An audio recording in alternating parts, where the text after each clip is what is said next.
Live India पर।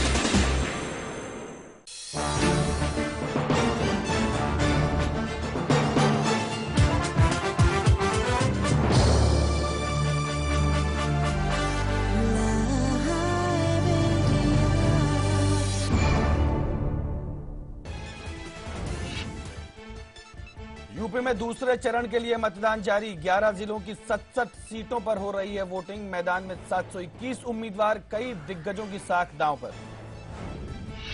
उत्तराखंड के 13 जिलों में 69 सीटों पर मतदान शुरू। कर्णप्रयाग की सीट पर 9 मार्च को होगा मतदान। यूपी में तीसरे दौर के प्रचार के लिए दिग्गजों की रैली आज। अखिलेश, मायावती समेत कई नेताओं की जनसभा। आज शशिकला कर सकती हैं सरेंडर। तमिलनाडु में घमासान के बीच शशिकला के खेमे ने पलानीसामी को चुना विधायक दल का नेता।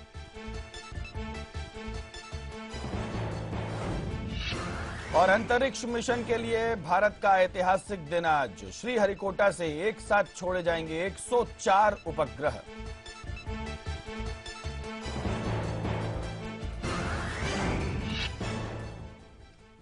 नमस्कार, मैं हूं पंकज शर्मा और आप देख रहे हैं लाइव इंडिया। 5 राज्यों में विधानसभा के बीच आज यूपी और उत्तराखंड में मतदान हो रहा है। यूपी में जहां दूसरे दौर का मतदान हो रहा है, वहीं उत्तराखंड में एक चरण में 70 की जगह 69 सीटों पर मतदान हो रहा है। एक सीट पर उम्मीदवार की मौत हो गई, जिसकी वजह से चुनाव को टाल दिया गया है। उत्तर प्रदेश में दूसरे दौर का मतदान हो रहा है। यहां 11 जिलों के 67 सीटों पर वोटिंग है। ये वो इलाका है जहां समाजवादी पार्टी का दबदबा है। यहां मुस्लिम मतदाता जीत हार में अहम भूमिका निभाते हैं। 2 तस्वीरें आपके सामने हम रख रहे हैं। वोटिंग शुरू हो चुकी है। उत्तराखंड में हरीश रावत की किस्मत दांव पर लगी है। कांग्रेस और बीजेपी में कांटे की टक्कर है। उत्तराखंड में बागी उम्मीदवार इस बार अहम भूमिका निभा सकते हैं, क्योंकि कांग्रेस और बीजेपी दोनों दलों ने बागियों को जमकर टिकटें दी हैं। उत्तर प्रदेश में 11 जिलों की 67 सीटों पर मतदान इस वक्त हो रहा है। दूसरे चरण का मतदान उत्तर प्रदेश में जारी है।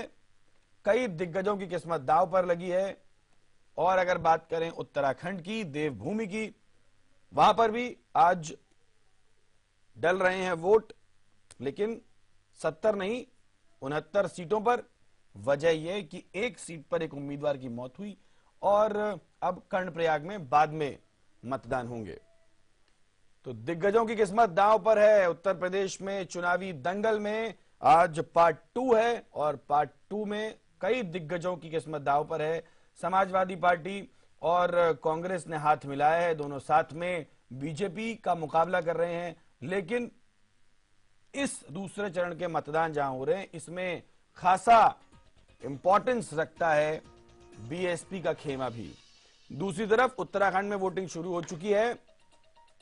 तस्वीरें आप देख रहे हैं। दोनों तरफ, उत्तर प्रदेश में भी और उत्तराखंड में भी, अपना आईडी कार्ड हाथ में लिए हुए, इलेक्शन कार्ड, लोग लाइन में लग चुके हैं, वोट डाल रहे हैं। तो किसको वोट मिल रहे हैं, ये तो अभी फिलहाल कहना जल्दबाजी होगी। हालांकि हर पार्टी तो यही चाहेगी कि वही जीते, लेकिन बीजेपी कांग्रेस में साफ तौर पर संघर्ष उत्तराखंड में है। और सुधाकर द्विवेदी हमारे साथ जुड़ गए हैं, सीधे उनका रुख करते हैं। सुधाकर, उत्तर प्रदेश की पहले बात कर लेते हैं। दूसरे चरण का मतदान जो है आज वहां पर हो रहा है। कई दिग्गजों की किस्मत दांव पर लगी हुई है। इसमें पंकज, जैसे पीलीभीत का आपने जिक्र किया, तो पीलीभीत और इस इलाके में जो है मेनका गांधी यानी बीजेपी का जो है वो माना जाता है कि संतोष गंगवार है, वहाँ से मिनिस्टर जो हैं वो भी उस इलाके से हैं, बरेली के रहने वाले हैं वो, लेकिन उनका असर उस इलाके में ठीक ठीक रहता है। तो बीजेपी के लिए भी ये बहुत बड़ी चुनौती है। लेकिन सबसे बड़ा सवाल ये है कि जिस तरह से गठबंधन हुआ है, उस गठबंधन में भी तमाम सारे ऐसे कैंडिडेट रहे हैं जो समाजवादी पार्टी से चुनाव लड़ना चाह रहे थे या कांग्रेस के लिए लगातार वो काम करते रहे हैं और कांग्रेस का टिकट उनको नहीं मिल पाया है समझौते की वजह से। तो ये दोनों पार्टियों के लिए बहुत बड़ी चुनौती है उस इलाके में अपने आप को दूसरी पार्टियों के सामने ज्यादा बेहतर साबित करने का। लेकिन बसपा का जहां तक सवाल है, अब कल का बयान अगर आप देखेंगे मायावती का, तो उन्होंने साफ साफ इस बात को कहा है कि वो अगर चुनाव में बहुमत के साथ नहीं जीतती हैं तब वो विपक्ष में बैठना पसंद करेंगी। इसका साफ मतलब था कि जो संदेश जा रहा था कि मुस्लिम वोट बैंक को, कि वो बीजेपी के साथ पहले जा चुकी हैं और फिर अगर इस तरह के हैंग असेंबली का सवाल आएगा तो बीजेपी के साथ जा सकती हैं। इसको काट करने की, इसको तोड़ने के लिए उन्होंने बयान दिया कि जिससे कि मुस्लिम वोट बैंक जो है उसको पोलराइज किया जा सके। जैसा कि उन्हें इस बात का भरोसा है कि वेस्टर्न यूपी के जो पहले फेज के चुनाव हुए थे उसमें मुसलमान भारी तादाद में बसपा के साथ गया है। सपा की भी पूरी कोशिश यही है कि मुस्लिम वोट बैंक को किसी भी तरह से उसका पलायन करने से रोका जा सके। ये एक चीज इंपॉर्टेंट है, ये जहां दूसरे चरण का जो अभी मतदान हो रहा है इसमें समाजवादी पार्टी मजबूत स्थिति में पिछले चुनाव में भी रही थी, अभी भी दिखाई देती है, क्योंकि रामपुर भी इसमें आता है। और लेकिन सवाल यह है कि बीएसपी ने अपना एक समीकरण साधा है, तो बीएसपी बड़ी चुनौती है या बीजेपी? निश्चित रूप से के लिए जो है वो बीएसपी बड़ी चुनौती होगी। वो भी इस पर डिपेंड करेगा कि मुस्लिम मतदाता जो है किस तरफ करवट। लेकिन जैसे रामपुर का आपने जिक्र किया, रामपुर में उनके सबसे कद्दावर नेता आजम खान का पूरी दांव साग पे लगी हुई है, चूंकि बेटा भी इस बार चुनाव मैदान में है, खुद भी चुनाव लड़ रहे हैं। और वहां पे बहुत बड़ी तादाद में लोग जो हैं वो नॉन मुस्लिम से जो हैं वो भी आजम खान से नाराज चल रहे हैं, ऐसी खबरें आ रही हैं। और मुस्लिम वोट बैंक जो है उसमें भी दो फाड़ होने के पूरे चांसेज हैं, क्योंकि जिस तरह का रुख रहता है आजम खान का, उससे वहां के मतदाता बहुत खासे नाराज रहे हैं।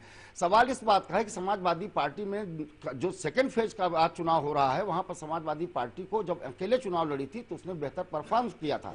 लेकिन अब उसका परफॉर्म वो अच्छा रहेगा कि नहीं रहेगा, चूंकि कांग्रेस उसके साथ है। जैसा मैंने आपसे जिक्र किया कि दोनों दलों में इस तरह के तमाम सारे कैंडिडेट और विधानसभा क्षेत्र हैं जहां पे कि विद्रोही जो हैं वो खिलाफ हैं। उसकी वजह यह है कि जो लोग मुलायम सिंह और शिवपाल यादव के करीबी रहे हैं, वो लोग अंदर खाने जो हैं वो अखिलेश यादव और गठबंधन की खिलाफत कर रहे हैं। इसीलिए अभी तक ये समझ में नहीं आ रहा है, जो राजनीतिक विश्लेषक हैं वो भी नहीं समझ पा रहे हैं कि इस बार भी क्या समाजवादी पार्टी वही परफॉर्मेंस दिखाएगी जो पिछले चुनाव में दिखाई थी। लेकिन बड़ी चुनौती जो है आजम खान जैसे बड़े मंत्रियों के सामने है कि अगर वो जीतते भी हैं तो उनका मार्जिन क्या होगा। अगर मार्जिन घटता है तो इसका मतलब यह है कि भीतरघात भी हुआ है और मुस्लिम वोट बैंक जो है वो भी पोलराइज हुआ है बसपा की तरफ। तो कुल मिलाकर के देखेंगे पूरे प्रदेश में जो त्रिकोणीय मुकाबला है। लेकिन अब आज जो सेकंड फेज का मुकाबला है जहां जहां हो रहा है वहां पे गठबंधन वर्सेज बीएसपी है और मुस्लिम मतदाता, क्योंकि जो है इस वाले फेज में इसका भविष्य तय करेंगे। अब बनेरी हमारे साथ। यूपी में दूसरे दौर के लिए चुनाव मैदान में वादों और दावों का ये शोर खत्म हो चुका है और अब जनता की बारी है। आज दूसरे दौर का मतदान हो रहा है। दूसरे दौर के मतदान पर समाजवादी पार्टी की नजर है, क्योंकि इन सीटों पर मुस्लिम मतदाता अहम भूमिका निभाते हैं।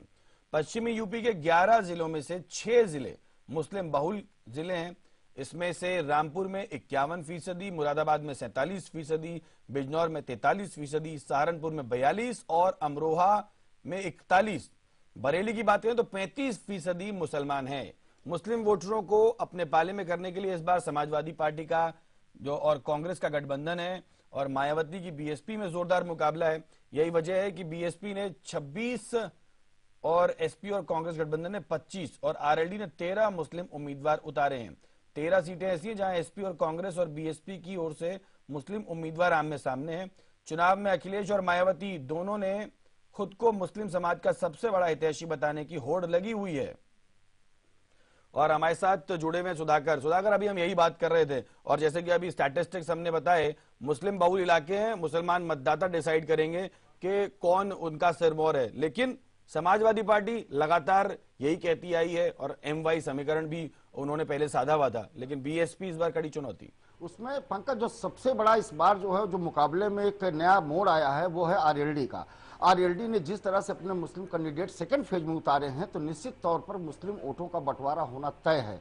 अगर बंटवारा होता है तो उसका असर सीधे सीधे समाजवादी पार्टी और कांग्रेस के गठबंधन पे पड़ेगा, जिसका कि दावा है कि मुस्लिम करीब 74% उनकी तरफ हैं और मतदान करेंगे। थोड़ी बहुत उम्मीद जो है, अगर मुस्लिम मतदाताओं का बंटवारा होता है तो बसपा को भी फायदा हो सकता है।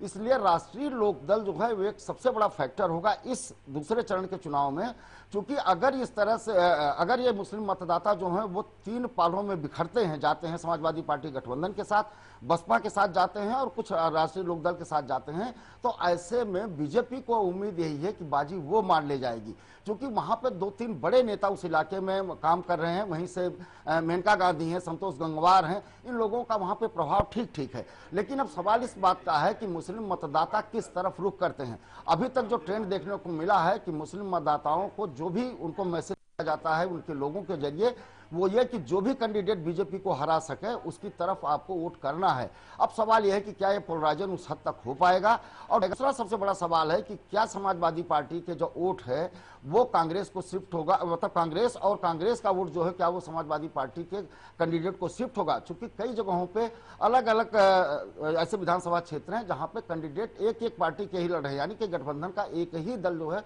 वो चुनाव मैदान में, तो तीन की लड़ाई में चौथे को फायदा हो सकता है। लेकिन आपने यहाँ सही पॉइंट आउट किया कि मुसलमान मतदाताओं को जो कहा गया है इमाम की तरफ से कि बीएसपी को वोट देने, इस वजह से रामपुर में जब अभी रैली की थी आजम खान ने तो कई अभद्र शब्दों का इस्तेमाल भी उन्होंने किया था, शायद इसीलिए किया हो। आप बने रहिए हमारे साथ। यूपी का सियासी दंगल शुरू हो चुका है। सियासत के इस अखाड़े में पहले चरण का मतदान हो चुका है, अब दूसरे चरण की वोटिंग जारी है। दूसरे चरण में 719 राजनीतिक धुरंधर सियासत के अखाड़े में अपने अपने दांव चल रहे हैं, जिनके भाग्य आज ईवीएम में कैद हो जाएंगे। दूसरे दौर में 250 से अधिक उम्मीदवार करोड़पति हैं, तो 100 से ज्यादा कैंडिडेट्स पर आपराधिक मामले दर्ज हैं। दूसरे चरण के लिए अखाड़े में उतरे धुरंधरों की तरफ से दाखिल एफिडेविट का उत्तर प्रदेश इलेक्शन ब्रांच और एसोसिएशन फॉर डेमोक्रेटिक रिफॉर्म्स यानी एडीआर ने विश्लेषण किया है, और इसमें उन्होंने पाया है कि राष्ट्रीय पार्टियों में से 6 राज्य स्तर की पार्टियां, 80 गैर मान्यता प्राप्त दलों समेत कुल 92 राजनीतिक दलों और 206 निर्दलीय कैंडिडेट समेत 721 उम्मीदवारों में से 719 प्रत्याशियों की ओर से दाखिल हलफनामे का विश्लेषण इसमें है। और उनके मुताबिक कुल 719 उम्मीदवारों में से 107 प्रत्याशी यानी 15% कैंडिडेट्स ने माना है कि उन पर आपराधिक मामले दर्ज हैं। सुधाकर द्विवेदी हमारे साथ जुड़े हुए। सुधाकर, फिर वही निकलकर सामने आए, 15% ऐसे उम्मीदवार हैं जिन पर आपराधिक मामले दर्ज हैं। उत्तर प्रदेश को क्राइम कैपिटल भी कहा जाता है, तो क्या ये माननीय अगर बन गए तो इनसे सोचा जा सकता है कि क्राइम पे लगाम लगेगी? नहीं, क्राइम पे लगाम तो नहीं लगेगी, लेकिन एक बात बहुत साफ तौर से मान लेनी चाहिए कि चाहे उत्तर प्रदेश हो चाहे कोई भी प्रदेश हो, कोई भी पार्टी हो, वो दागी और बदमाश जो क्रिमिनल्स हैं उनको वोट देती है, इस आधार पर देती है कि साहब वो कन्विक्शन उनको नहीं हुआ है, इसलिए वो चुनाव लड़ सकते हैं। और विधानसभा का चुनाव जो है पंकज, वो बहुत कुछ पार्टी की नीतियों के साथ साथ उससे भी ज्यादा वहां पे असर करता है कि लोकल मुद्दे क्या हैं और जो आदमी खड़ा है उसकी अपनी छवि कैसी है।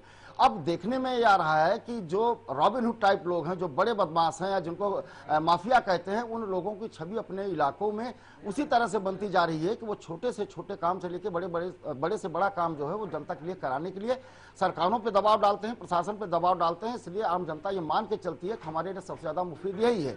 जैसे एग्जाम्पल के तौर पर मैं आपको बताना चाहूंगा, हालांकि अभी वहाँ चुनाव नहीं हुआ है, चुनाव 7वें फेज में है। वहाँ पे ईस्टर्न यूपी की घटना भी हुई है। वहाँ पे समाजवादी पार्टी के कैंडिडेट ने बीजेपी के कैंडिडेट को जब मंच पे उसको पीट दिया, और मैसेज पूरे विधानसभा में ये गया है कि जो आदमी खुद को नहीं बचा सकता है वो विकास क्या करेगा और यहाँ की जनता को कैसे बचाएगा। तो एक मैसेज जो दबंग लोगों के प्रति लोगों का है वो निश्चित रूप से उनको काम करता है, उनकी जीत में एक बड़ा रोल निभाता है। लेकिन सवाल ये जहां से शुरू हुआ है वहीं पर रुका हुआ है कि अगर ऐसे आपराधिक छवि वाले लोग जो विधानसभा लोकसभा में पहुंचेंगे तो लोकतंत्र तो क्या लोकतंत्र, बिल्कुल सही बात है। और क्या इस पर जो है क्राइम पर लगाम लगेगा? आपके पास वापस लौटेंगे। 70 विधानसभा सीटों वाले उत्तराखंड में वोटिंग शुरू हो चुकी है। इस बार 70 सीटों की जगह 69 सीटों पर 628 उम्मीदवारों के लिए मतदान हो रहा है। दरअसल कर्णप्रयाग में एक उम्मीदवार की मौत की वजह से यहां चुनाव स्थगित हो गया है। तस्वीरें आप देख रहे हैं, चुनाव जो है प्रक्रिया चालू हो चुकी है। 67,496 मतदाता वोट डाल रहे हैं। सभी लोग जागरूक हैं। मतदान जो है बड़े शांतिपूर्वक हो रहा है और सरकार ने बड़ी अच्छी व्यवस्था कर रखी है मतदान कर्मियों के लिए। और सुबह सुबह आने की वजह यह है कि बाद में जो है भीड़ से बचने के लिए जो है सुबह सुबह मतदान किया जाता है, और वास्तव में मेरे को कहीं बाहर भी जाना है तो इस वजह से मैंने सुबह सुबह मतदान करने आया हूँ। सुचारू चल रही है और लोगों में बहुत उत्साह है और लोग चाहते हैं कि सुबह सुबह अपना मतदान कर दें, उसके बाद अपना कोई और काम करें।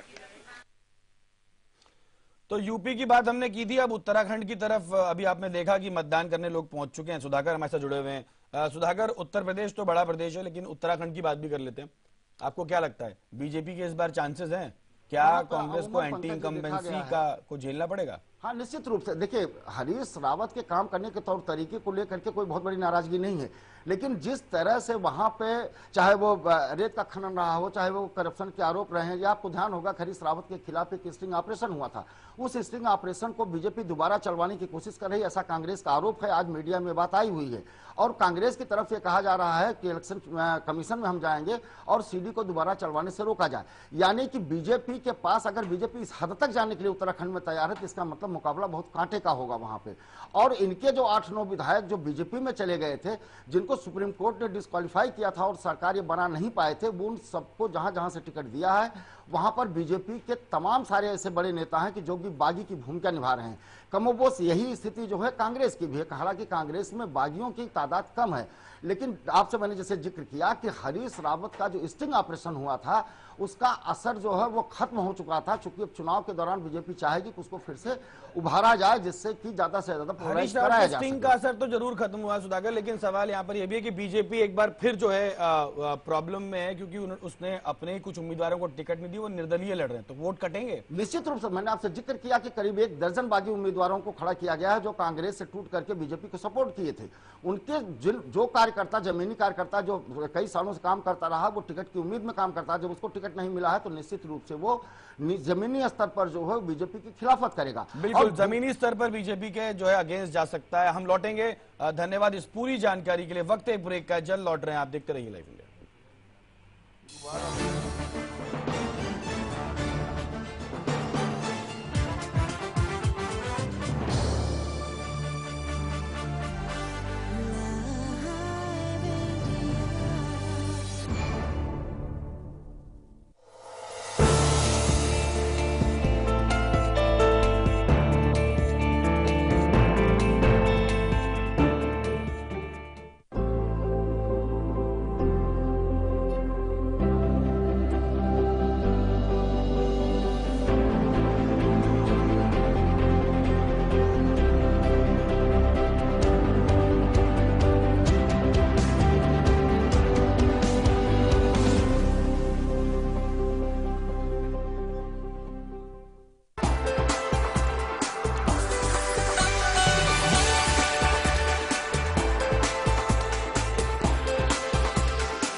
खबरें उस प्रदेश से जिसके कुछ खास मायने हैं इस देश में।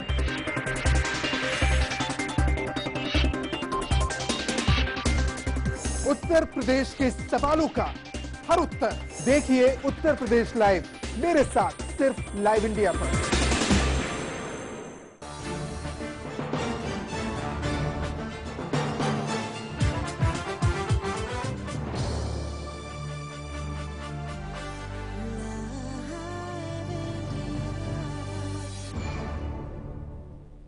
ब्रेक के बाद आप सभी का स्वागत है। उत्तर प्रदेश विधानसभा चुनाव में भारतीय जनता पार्टी के प्रचार का मेरठ से जोरदार आगाज करने वाले प्रधानमंत्री नरेंद्र मोदी आज कन्नौज में एक चुनावी जनसभा करेंगे। कन्नौज में पीएम पहली बार रैली करेंगे। पीएम मोदी का एक कार्यक्रम गुरसहायगंज के सैनिक मैदान में होगा। पीएम की इस जनसभा में बीजेपी के कई दिग्गज नेता शामिल होंगे। जनसभा के लिए सुरक्षा व्यवस्थाओं समेत तैयारियां चाक चौबंद कर ली गई हैं। पीएम मोदी कन्नौज की जनसभा में आने से पहले कानपुर अहिरवा एयरपोर्ट पर चार्टर्ड प्लेन से पहुंचेंगे। इसके बाद यहां 3 हेलीकॉप्टर्स के माध्यम से उनके आने की उम्मीद है। कन्नौज जिले में 3 विधानसभाएं हैं जिन पर समाजवादी पार्टी का परचम लहरा रहा है। पिछले 15 साल से यहां कमल नहीं खिला है। हालांकि 2014 के लोकसभा चुनाव में मोदी लहर का असर यहां देखने को मिला था, जिसकी वजह से सीएम अखिलेश यादव की पत्नी को जीत पाने में काफी मशक्कत करनी पड़ी थी और महज 19,000 वोटों के अंतराल से वो जीत पाई थी। उत्तर प्रदेश के मुख्यमंत्री अखिलेश यादव आज हरदोई में ITI ग्राउंड में दोपहर 3 बजे रैली को संबोधित करने जा रहे हैं। तो वहीं बहुजन समाज पार्टी की मुखिया मायावती आज कानपुर और लखनऊ में रैली को संबोधित करेंगी। कांग्रेस उपाध्यक्ष राहुल गांधी यूपी के बाराबंकी जिले में जैदपुर में चुनावी सभा को संबोधित करेंगे। तो वहीं बीजेपी की ओर से अमित शाह, केंद्रीय मंत्री राजनाथ सिंह और केंद्रीय मंत्री स्मृति ईरानी वोटरों को रिझाएंगी। बीजेपी अध्यक्ष अमित शाह बुंदेलखंड में गरजेंगे। शाह आज ललितपुर, महोबा जिले के डाक बंगला में और हमीरपुर जिले में जनसभाओं को संबोधित करेंगे। गृह मंत्री राजनाथ सिंह आज बाराबंकी जिले के हैदरगढ़, मोहनलालगंज, सरोजनी नगर और गोमती नगर में सभाओं को संबोधित करेंगे। केंद्रीय मंत्री स्मृति ईरानी की बात करें तो वो आज कानपुर जिले में प्रेस वार्ता करेंगी। इसके बाद यशोदा नगर और किदवई नगर में वो रैली को संबोधित करने जा रही हैं।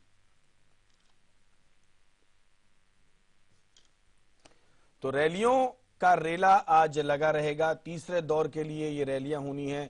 कांग्रेस उपाध्यक्ष राहुल गांधी रैली करने जा रहे हैं, तो वहीं केंद्रीय मंत्री राजनाथ सिंह करेंगे। स्मृति ईरानी भी वोटरों को लुभाने की कोशिश करेंगी। तो दूसरी तरफ जो यूपी में भी अगुवा हैं और देश में भी अगुवा हैं बीजेपी के, यानी कि पीएम नरेंद्र मोदी, वो भी पहुंचेंगे उत्तर प्रदेश और वो भी जनसभाओं को संबोधित करेंगे।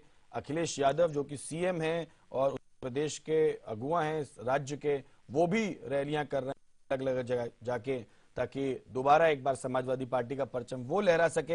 हालांकि कांग्रेस के साथ उन्होंने इस बार गठबंधन किया है और कुछ हवाएं उनके विपरीत इस वजह से भी हैं कि कांग्रेस का साथ आखिर उन्होंने क्यों पकड़ लिया, चुन लिया। लेकिन बीजेपी की कड़ी चुनौती है। बीएसपी भी कहीं पीछे नहीं है। उम्मीदवार उन्होंने अपने मुस्लिम उतारे हैं और बहुत सारी जगहों पर उतारे हैं। एक नया समीकरण साधने की कोशिश की है। बीजेपी कमल खिलाने की कोशिश में है। लोकसभा का जो उनका प्रदर्शन है उसे दोहराने की कोशिश कर रही है। पीएम मोदी की लहर को भुनाने की कोशिश कर रही है एक बार फिर उत्तर प्रदेश में। लेकिन अखिलेश कह रहे हैं कि उन्होंने बहुत काम किया है और काम उनका बोलेगा। लेकिन देखना यह होगा कि उनका काम बोलेगा या फिर जो केंद्र का काम हो रहा है वो प्रदेश के काम पर भारी पड़ेगा। यानी कि बीजेपी कमल खिला पाएगी या समाजवादी पार्टी की साइकिल जो बीच में रुक गई थी, मुलायम सिंह यादव उससे उतरे और सीट पर बैठ गए अखिलेश यादव और साथ में कैरियर पर उन्होंने बैठा लिया है कांग्रेस को। और वो कल अपनी एक चुनावी सभा में कह भी रहे थे कि समाजवादी जो हैं वो कभी कभी हाथ छोड़ लेते हैं तो हाथ थाम लेगी साइकिल, यानी कि कांग्रेस। तो देखना यह होगा कि क्या निकल कर आता है इस चुनावी समीकरण में। बहरहाल इस वक्त वोटिंग जारी है दूसरे चरण के लिए उत्तर प्रदेश में। मतदाता इस बात को निर्धारित कर रहे हैं, कुछ कर चुके हैं, बहुत सारे अभी करेंगे कि इस बार उत्तर प्रदेश में किसकी सरकार वो चुनना चाहते हैं, कौन गद्दी पर बैठेगा। लेकिन इतना तो तय है कि हर कोई चाहता है कि इतना बड़ा प्रदेश है उत्तर प्रदेश और उत्तर प्रदेश में जीत सीधे राजगद्दी की तरफ इशारा करती है। हालांकि छत्रपों का भी इस बार काफी महत्व है, लेकिन देखना यह होगा क्या पीएम मोदी का रास्ता उत्तर प्रदेश से होते हुए, जो कि लोकसभा में हुआ था, उत्तर प्रदेश से होते हुए पहुंचा था दिल्ली तक, राजगद्दी तक, तो क्या इस बार उत्तर प्रदेश में वो जलवा दोबारा दोहरा सकेगी बीजेपी। इस बार लोकसभा का जो चुनाव है उसके रिजल्ट्स को भुना पाएगी, विधानसभा में दोहरा पाएगी या नहीं, ये देखना होगा। सुप्रीम कोर्ट ने शशिकला को बड़ा झटका दिया है। कोर्ट ने आय से अधिक संपत्ति मामले में शशिकला को 4 साल की सजा सुनाई है और 10 करोड़ का जुर्माना ठोका है। सुप्रीम कोर्ट ने निचली अदालत के फैसले को बरकरार रखा है, जबकि हाईकोर्ट के फैसले को पलट दिया है। शशिकला आज बेंगलुरु में सरेंडर कर सकती हैं। पार्टी से जुड़े सूत्रों ने जानकारी दी है कि वो देर रात 5 सितारा रिजॉर्ट से अपने आवास PS गार्डन लौटेंगी और चेन्नई शहर से लौटी और उसके बाद जो है सटे हुए इस रिजॉर्ट में वो 100 से ज्यादा विधायकों के साथ सुबह से थी। कोर्ट का फैसला आने के बाद देर रात वो पहली बार जनता के सामने आई। शशिकला ने भावुक संबोधन में कहा कि अगर वो जेल भी चली जाएं तो भी उनके विचार पार्टी के साथ रहेंगे। शशिकला ने कहा कि वो जहां भी रहें, जेल में हो या कहीं और, पार्टी की उन्हें चिंता रहेगी और उनके विचार पार्टी के साथ रहेंगे। उन्होंने कहा कि वो हमेशा पार्टी के बारे में सोचेंगी।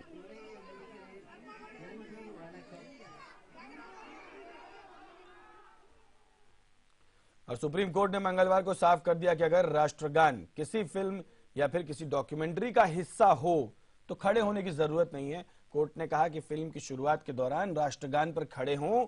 सुप्रीम कोर्ट ने साथ ही कहा कि राष्ट्रगान पर खड़े होने पर बहस की जरूरत है। कोर्ट ने कहा कि ये नैतिकता का पहरेदार वो नहीं है। इधर केंद्र सरकार ने भी कोर्ट को बताया कि राष्ट्रगान पर खड़े होने का फिलहाल कानून नहीं है। बता दें कि राष्ट्रगान के मामले में सुप्रीम कोर्ट ने ऐतिहासिक आदेश दिया था। पिछले साल सुप्रीम कोर्ट ने अपने आदेश में कहा था कि सिनेमा हॉल और मल्टीप्लेक्सेस में अब फिल्मों को दिखाने से पहले राष्ट्रगान बजाना अनिवार्य होगा और राष्ट्रगान बजाने के दौरान स्क्रीन पर तिरंगा भी दिखाना होगा। राष्ट्रगान को सम्मान देने के लिए दर्शकों को अपनी जगह पर खड़ा होना पड़ेगा। इसके साथ ही कोर्ट राष्ट्रगान के फायदे के लिए इस्तेमाल न करने का भी निर्देश जारी कर चुका है।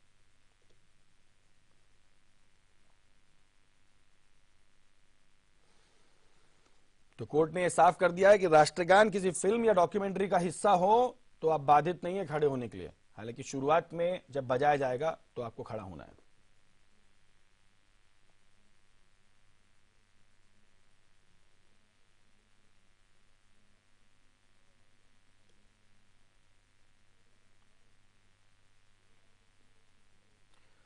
और जम्मू कश्मीर में मंगलवार को सीमा सुरक्षा बल के जवानों ने एक बड़ी साजिश का खुलासा किया है। जानकारी के मुताबिक बीएसएफ के जवानों ने सांबा से सटे रामगढ़ सेक्टर में एक खुफिया सुरंग का पता लगाया।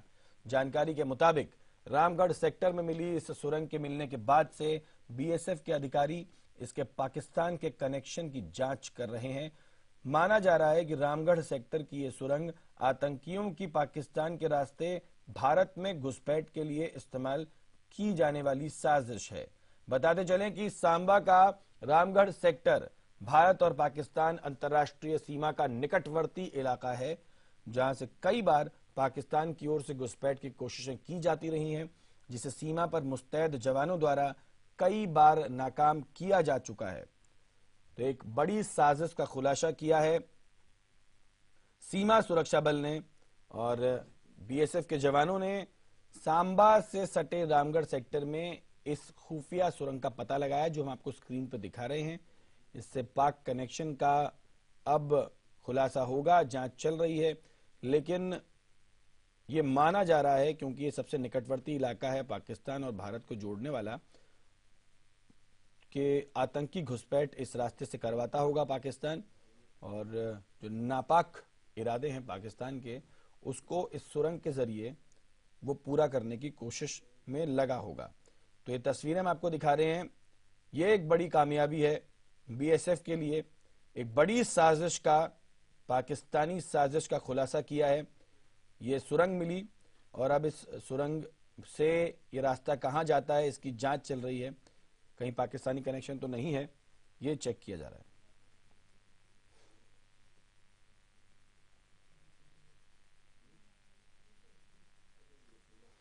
और एक्टर शाहरुख खान के खिलाफ कथित तौर पर हंगामा करने और रेलवे की संपत्ति को नुकसान पहुंचाने का मामला दर्ज हुआ है। शाहरुख पर अपनी फिल्म रईस के प्रमोशन के दौरान कोटा रेलवे स्टेशन पर हंगामा खड़े करने और भारतीय रेलवे की संपत्ति को हानि पहुंचाने का आरोप है। इस बात की जानकारी एक जीआरपी अधिकारी ने दी है। रेलवे कोर्ट के निर्देश पर जीआरपी ने मंगलवार रात शाहरुख के खिलाफ ये केस दर्ज किया। रेलवे कोर्ट ने कोटा रेलवे स्टेशन पर स्टॉल लगाने वाले एक विक्रेता की अपील पर यह निर्देश जारी किया है।